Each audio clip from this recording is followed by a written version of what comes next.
힐링 가족 여러분 안녕하세요. 여러분 이번에도 귀한 분 모셨습니다. 레그넘 투자자문 이춘광 대표님 모시겠습니다.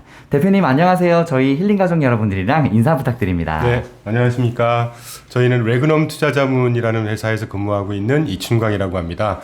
귀한 시간 내주셔서 감사드리고요. 또 불러주셔서 너무 감사드립니다. 네, 대표님 궁금한 게 아주 많습니다. 네. 자문회사 대표님이시잖아요. 네. 주식에 대해서 알찬 정보들 이야기 부탁드려요. 네. 저희가 항상 게스트분들 모시면 첫 번째로 하는 질문이 있습니다.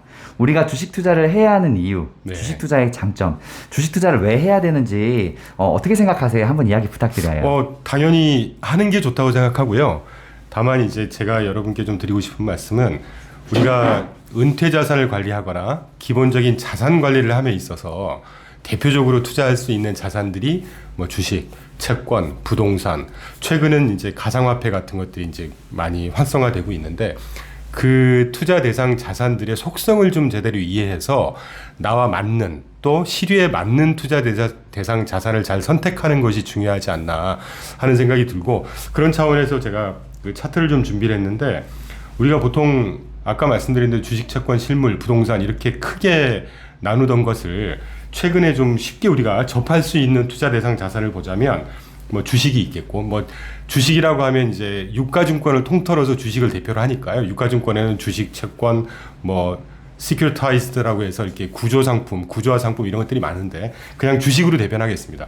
주식이 있을 것이고 부동산이 있을 것이고 뭐 가장 안정적인 저축 최근에 시중 금리가 인상되면서 시중은행 연금리가 뭐 5%, 4% 이렇게 나오지 않습니까? 저축이 있을 것이고 그 다음에 일반 분들은 조금 접근하기 쉽진 않으시겠지만 일반 투자조합이라든가 벤처캐피탈 같은 회사들 VC라고 하는데 이제 벤처의 영역이 있고요. 그 다음은 아까 말씀드렸던 가상화폐 영역이 있을 겁니다. 그런데 이 주식부터 가상화폐까지 속성들을 한번 몇 가지만 좀 알려드리고 싶은 것은 우리가 보통 어떤 투자 대상 자산에 투자를 해서 얼마나 큰 수익을 얻을 수 있느냐가 가장 중요한 관심사일 텐데 그 이면에는 똑같이 얼마나 손실을 얻을 수 있는 다시 말하면 위험성, 안정성이 얼마나 있느냐라는 것도 중요한 바로미터 중에 하나거든요.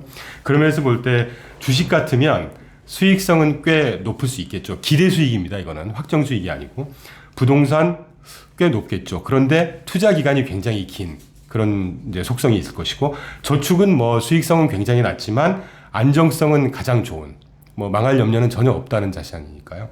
벤처 같은 경우는 수익성은 높지만 실패할 확률이 좀 높다는 뭐 안정성이 좀 떨어진다는 그리고 마지막 최근에 가장 이제 뭐 핫하다고 표현해야 될지 그 관심들을 많이 쏟으시는 비트코인 등등의 이제 가상화폐 같은 경우는 뭐 아주 뭐 대박도 나는 케이스도 심심찮게 보긴 했습니다만 그만큼 수익성, 변동성은 가장 높다고 할 수 있겠죠.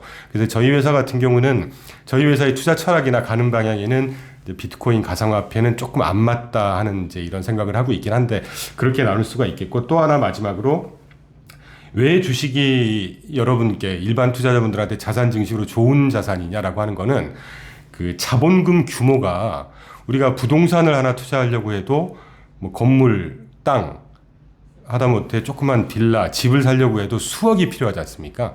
근데 주식 같은 경우는 뭐 단돈 100만 원 가지고도 투자를 할 수 있고 그리고 사실 주식은 또 시간에 투자를 하는 거거든요.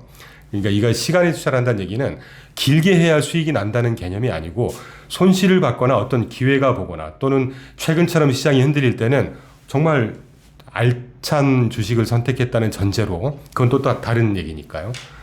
계속 기다릴 수 있는 그래서 기회 그 수익을 그러니까 어떻게 보면 손실을 회복할 수 있거나 또는 수익을 더 크게 누릴 수 있는 기회가 충분히 널려 있는 투자 기간을 우리가 활용할 수 있다는 그러니까 투자 기간을 수단으로 삼을 수 있다는 측면에서 주식은 상당히 추천할 만한 자산 증식의 대상이 될 수 있다고 생각하고 있습니다. 네. 좋은 말씀 감사합니다. 대표님 또 다음 질문 해볼게요. 네. 사실 굉장히 조심스러운 질문이에요. 지금같이 어려운 시장에 우리가 투자를 예측하는 거 좀 실례된 질문일 수도 있는데, 그래도 해보겠습니다. 네. 지금 현재 주식시장이 돌아가는 상황이, 언제쯤 약세장이 끝날지 어떻게 예상하시고 계세요? 네. 타 유튜브 출연했다는 말씀을 드려도 되는지는 모르겠는데 네, 괜찮습니다. 제가 이 자리를 빌어서 여러분께 하나 좀 먼저 짚고 넘어가고 싶은 말씀은 저희는 결론부터 말씀드리면 그 내년에 경기 침체가 심한 경기 침체. 그러니까 최근에는 심지어 뭐 1929년도에 있었던 경제 대공황에 버금가는 경기 침체 또는 2008년도에 그 글로벌 파이낸셜 샥이라고 하는 이제 금융위기에 버금가는 경기 침체가 올 수도 있다는 이런 레토릭들이 되게 많이 이렇게 회자가 되고 있는데 저희는 그런 정도의 경기 침체는 없다고 보고 있습니다. 없을 거라고 보고 있습니다. 왜 그러냐? 다만 그런 경기 침체는 아니지만 경기의 감속은 있을 수 있다. 이미 경기 감속은 지금 시작을 한 것 같고요. 또 이 부분이 페드가 작년 올해 초부터 의도했던 시장이 그대로 연출되는 거라고 생각하고 있거든요. 예. 그래서 아까 질문 주신 거에 먼저 답을 저희의 시각을 먼저 말씀드리고 이제 설명을 좀 풀어나가고 싶은데 지금 이 힘든 시장은 내년 상반기 중 정도 되면 리바운드하는 주식 기준으로 하면 리바운드하는 그리고 극심한 변동성이 조금씩 이제 잦아드는 시장이 될 거다라고 생각하고 있고요. 리바운드가 받아친다는 말씀이시죠? 그렇죠. 이제 네네. 하락 또는 아주 극심한 변동성에서 변동성이 좀 잦아들면서 하락 시장이 조금 멈추면서 다시 이제 조금씩 상승해가는 이제 그런 센티멘트가 이제 시장을 뭐 지배했다고 하긴 그렇지만 그런 투자 심리가 조금씩 회복되는 그런 시점을 내년 상반기쯤으로 보고 있고 상반기 중에 나타날 거라고 보고 있고요. 그렇게 생각하는 이제 연유를 말씀드리면 아까 말씀드린 대로 올 3월부터였죠. 페드가 금리를 본격적으로 올리기 시작했고, 네. 그러면서 이제 여러 가지 경기 펀더멘털 지표라든가, 뭐 주식시장은 이미 그때부터 많이 극심한 변동성을 보여왔고요. 그런데 이 자리를 빌어서 제가 여러분께 또 하나 강조드리고 싶은 것은 우리가 경기 침체라고 얘기를 할 때 주식시장의 하락 또는 변동성과 실물 경기의 하락 변동성을 되게 혼동하시는 걸 심심치 않게 보고 있습니다. 제가 아까 모두의 저희 회사는 극심한 경기 침체는 없을 거라고 기대하고 있다는 그 근저에는 주식시장을 기준으로 한 게 아니고요. 우리가 경제를 판단할 때 보면 저는 항상 그 이분법적인 사고를 좀 할 필요가 있다는 생각을 하고 있거든요. 이분법이요? 예, 다이카토미라는 영어가 있습니다. 다이카토미라고 하는데 그 이 경제라는 것은 실물 경제로 구성이 돼 있고 금융 경제로 구성이 돼 있습니다. 이를테면 한 공장을 예를 들어보자는 거죠. 공장에 기계를 돌리고 뭔가 생산을 하려면 거기에 필요한 사람이 그러니까 뭐 노동이 필요할 것이고 그 노동을 쓰려면 임금을 필요로 할 것이고 이런 것처럼 실물 경제가 있으면 이 실물 경제가 돌아갈 수 있도록 하는 이 화폐, 금융 시장이 같이 돌아줘야 되는 거거든요. 그래서 왜 돈이 얼마나 빨리 도느냐에 따라서 경기가 뭐 이게 회복되는 속도가 가속화되기도 하고 느려지기도 하고 이런 것처럼 항상 그 실물 경기와 금융 부분을 좀 나눠서 판단을 하셔라라는 말씀을 제가 좀 자주 드립니다. 상담을 할 때도 그렇고.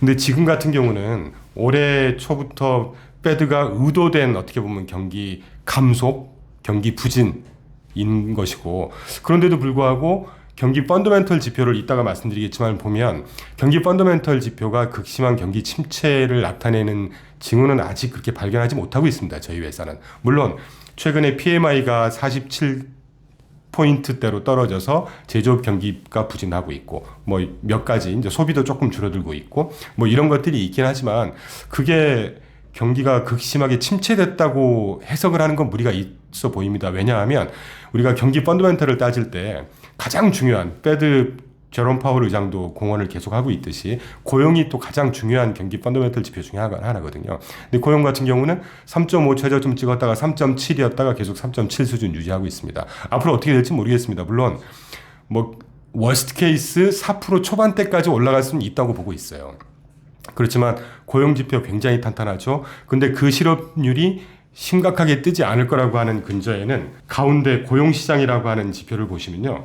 이 그래프가 나타내는 것이 지금 그 초록색이 실업률이고 곤색, 파랑색 그래프가 노동의 공급입니다. 일자리 수죠. 그리고 주황색 그래프가 노동을 찾는 사람들, 노동의 수요거든요. 근데 이 노동의 공급과 수요의 차이가 뭐냐면 실업률, 그러니까 일자리를 찾는 한 사람당 남아도는 일자리가 몇 개냐는 겁니다. 지금 현재 1.7 정도 돼요. 그러니까 한 사람이 찾을 수 있는 시장 전체의 일자리가 1.7개라는 거죠. 이 말은 일자리가 남아 돈다는 겁니다. 사람이 없어서 못 구한다는 거예요. 물론 최근에 빅테크라든가 IT 업종에서 인력 감축한다 그러죠. 뭐 몇천 명 수준으로 감축한다 이런 발표들 때문에 또 막 이것 때문에 실업률이 또 굉장히 막 스카이라켓 할 거다 이렇게 해석들을 하시는데 미국은 지금 미국이 노동시장이 처한 상황은 그레이트 레지그네이션이라고 해서 대퇴직의 시대에 접어들었습니다. 베이비 부머 세대들이 일찌감치 퇴직을 하고 팬데믹을 2020년도에 팬데믹을 겪으면서 굳이 일자리를 찾지 않아도 내가 충분히 그 생활비를 벌어들일 수 있는 이를테면 밈 산업이라고 하죠. 뭐 인스타그램이라든가 지금 하고 있는 또 유튜브라도 마찬가지고 이런 분들이 충분히 수익을 내고 있어요. 그렇기 때문에 굳이 일자리를 찾지 않아도 되는 분들 그리고 또 재택근무가 활성화가 되면서 그 여자분들 이제 어머님들이시죠. 아이들을 케어하면서도 일자리를 유지하기가 힘든 분들이 재택근무하면서 충분히 일자리를 유지할 수 있는 이런 것 예를 들면 이런 것들 때문에 노동시장에서 집계하는 일자리 자체를 수요하는 숫자 자체가 줄었습니다. 근데 그 차이가 그 그래프에서 보시면 한 600만 명 정도 차이가 되거든요. 그러니까 최근에 추세는 꺾였다고는 하지만 노동과 수요 공급이 동시에 꺾이고 있어요. 이 갭이 이 스프레드가 딱 맞는 부분까지 가지 않는 한은 일자리는 그러니까 실업률은 그렇게 많이 높아지거나 그럴 리가 없다고 보고 있습니다. 네, 노동시장에 대한 패러다임이 많이 바뀌고 있다는 그렇죠. 얘기죠. 그렇기 때문에 아까 뭐 PMI 지표라든가 소비가 좀 줄어들었다. 다시 그쪽으로 가보시면 페드가 물가를 정말 전례 없는 속도의 물가 상승률을 지금 보고 있었지 않습니까? 근데 그것도 이미 지난 7월에 PPI 꺾였고요. 생산자 물가지수가 소비자 물가지수에 선행한다고 하는데 PPI 같은 경우는 지난 7월부터 꺾였고 지난 10월부터 CPI도 이미 꺾였습니다. 저희는 참고로 물가 상승은 일단 인플레이션은 피크아웃 했다고 보고 있거든요. 근데 여러분 잘 아시겠지만 물가라는 것도 되게 스티키하다고 합니다. 한 번 방향을 잡으면 이 방향을 반대 방향으로 틀기는 되게 어렵다는 거거든요. 그래서 물가는 앞으로 물가 하락 속도가 점점 더 빨라질 수도 있어요. 왜 그러냐면 아까 소비라든가 PMI라든가 여러 지표들이 지금 조금씩 뭐 거품이라고 한다면 좀 하락하는 방향으로 가고 있기 때문에 물가는 생각보다 빨리 떨어질 수도 있다는 거죠. 그렇게 되면 아주 그 호키시한 스탠스를 유지했던 페드도 언제 완화 스탠스로 바꿀지 모릅니다. 그래서 조만간 그런 시기가 올지 않을까 하는 생각이고 이를테면 페드가 아주 호키시한 스탠스를 바꾼다는 징후가 내년 상반기 중에 나올 거라고 보는 거죠. 그렇게 되면 주식시장은 언제 그랬냐는 듯이 또 방향을 상승 방향으로 갈 수도 있다라는 게 저희 생각이고요. 그리고 또 하나 부연 설명드리고 싶은 것은 경제라는 거는 여기서 제가 경제라고 말씀드리는 거는 금융시장, 주식시장을 다 포함한 경제 시스템입니다. 경제 시스템이라고 하는 건 생물과도 같은 거거든요. 경기가 참여자들, 일반 국민들이 피폐해질 정도 또는 그 이전 징후가 보인다고 하면 정책 위반자들이 하는 역할이 뭐겠습니까? 적정한 경기 성장률을 유지하고 적정한 물가 수준을 달성하고 적정한 이를테면 완전고요. 고용 수준을 달성하도록 머리를 짜내고 그 경험 많은 또는 천재들 이런 싱크탱크들이 그런 전략을 또는 정책들을 입안해내는 거 아니겠습니까? 물론 이번은 여러 번 언급됐지만 아주 천정부지의 물가 상승률을 잡기 위해서 페드가 의도된 경기 부진을 연출하고는 있습니다. 그런데 그 의도된 경기 부진이라고 하는 것이 실제 경기가 침체될 만큼의 그런 수준이 아직 안 왔을 것 같고 안 온 걸로 보이고요. 또 앞으로 그렇게 워스트 케이스까지 가게 되는 만큼 정책 위반자들이 그런 경기를 정말 심각한 침체까지 유도한다고 하면 그분들의 역할이라는 거는 전혀 있을 필요가 없는 거겠죠. 또 그게 경제 참여자들 또 글로벌 경제 참여자들한테 절대 좋은 건 아니고요. 그렇기 때문에 조만간 이미 물가는 떨어지는 방향으로 틀었다고 보고 있고 그 속도가 좀 더 빨라진다고 하면 페드가 피벗하는 그런 사인이 또 나올 거고 여기서 피벗 사인이라고 말씀드리는 건 피벗은 올리다가 내리기 시작하는 게 피벗이고요. 피벗에 대한 기대감이 분명히 나올 겁니다. 지금 좀 더 낙관론자분들한테는 벌써 나오기 시작했죠. 제레미 시걸 교수님이라든가 이런 분들한테는 나오기 시작했는데 하여튼 그런 걸 보더라도 경기 침체가 그렇게 심각한 경기 침체까지는 연출이 안 되지 않겠냐 하는 게 저희 하우스뷰입니다. 물론 경기 부진은 의도된 경기 부진이기 때문에 이 정도는 충분히 감내할 수준이다라는 게 저희 생각입니다.